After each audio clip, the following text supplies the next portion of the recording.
a final part of this that I want to talk about is price setting. We get asked this a lot. I understand this question a lot.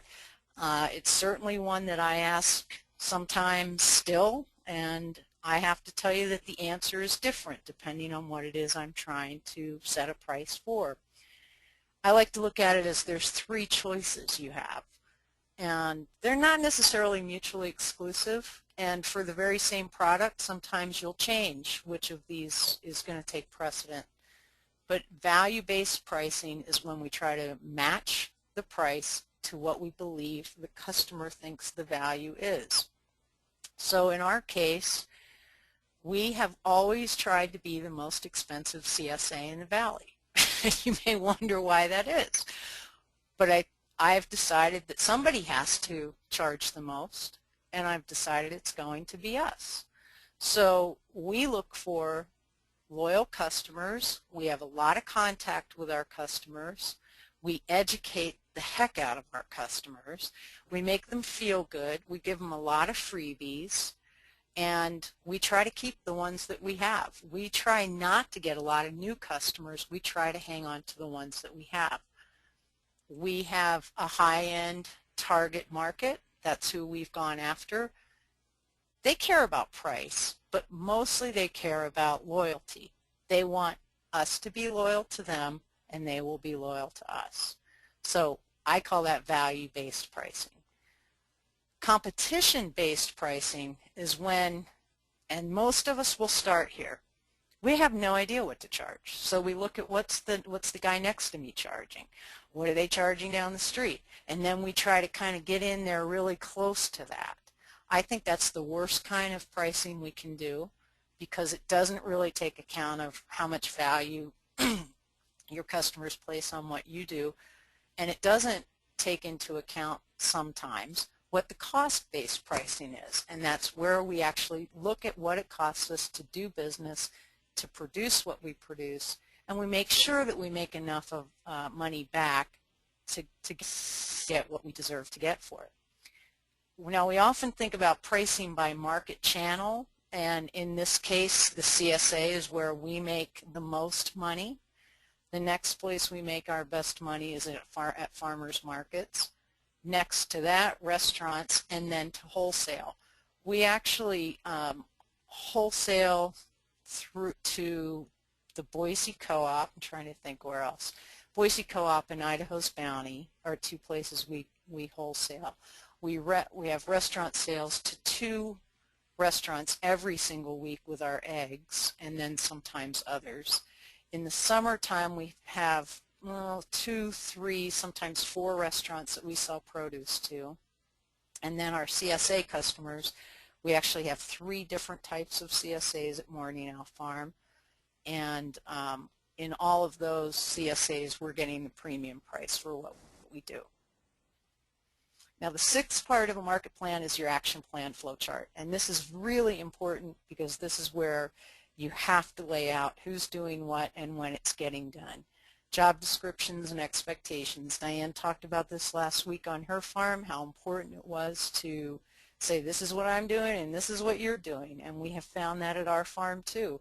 There's some really good reasons for that, as I have tried to transition from being sort of the bottle washer, marketer, president, CEO, banker, everything, to allocating. I've had to be really clear and learn to be clear what I expect from my employees, and at the same time for myself, so that I can really let go and let them do what I can't and don't have time to do all the time any longer. Production protocols are really where you lay out what the processes are for things like feeding your animals, washing spinach, how to harvest, how to plant, whatever your production entails. The dates and the resources that are necessary to get things done, who's going to do it, how are you going to schedule the labor. In our case, for instance, we're already looking at trying to hire people for major planting days, and then every 2 weeks for about an 8-week interval during the summer, we're going to hire weeders to come in and weed. Boom, we're going to get it all done in one day instead of like piddling along with it and trying to get it done an hour here and an hour there and never feeling up to date. So we're changing some of those things that we think by doing scheduling our labor, for instance, is going to allow us to sell more at farmers markets because we're going to have more time to get a better quality product to the market and get more of it to the market. Scheduling inspections, very important. If you're going to sell greenhouse starts, then you better get the nursery inspector in to see what you're doing.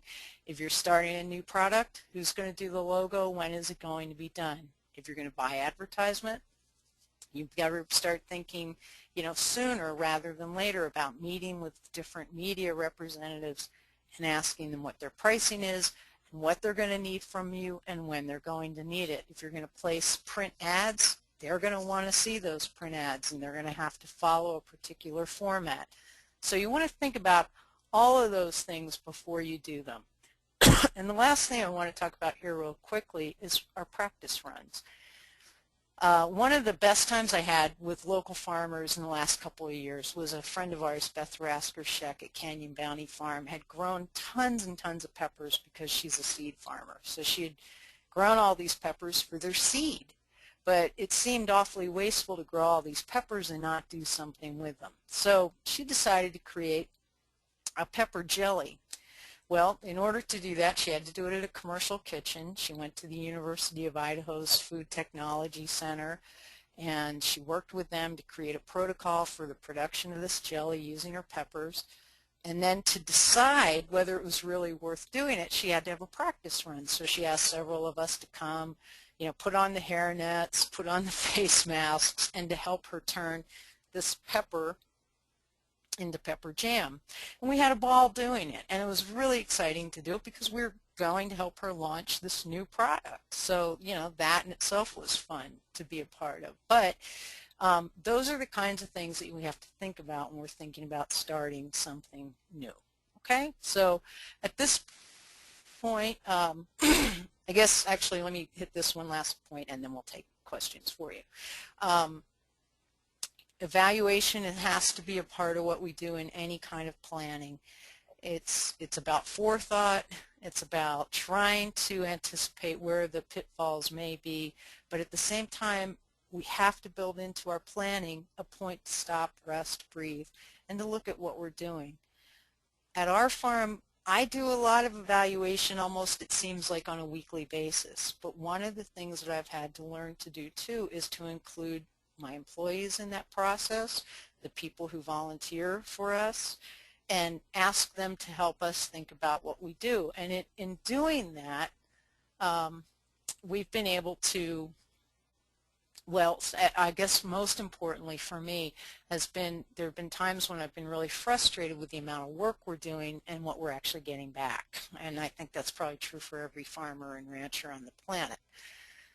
But by involving other people in the evaluation process, for instance, my field manager is very good at starting to help me think about that we do too much, that we produce too many different kinds of crops, and we're not thoughtful about whether or not there's enough of a return on those crops. So he's been really good at constantly asking me, why are we planting that? Why aren't we planting something else? We know we can make this much money off of carrots. Why are we growing green onions? So the question sometimes from him is, it's not that we necessarily change things because of his input, but because of his input, we're so much more thoughtful about what we do. So I really want to encourage that as we plan ahead to stop occasionally, to look backwards too. Okay? So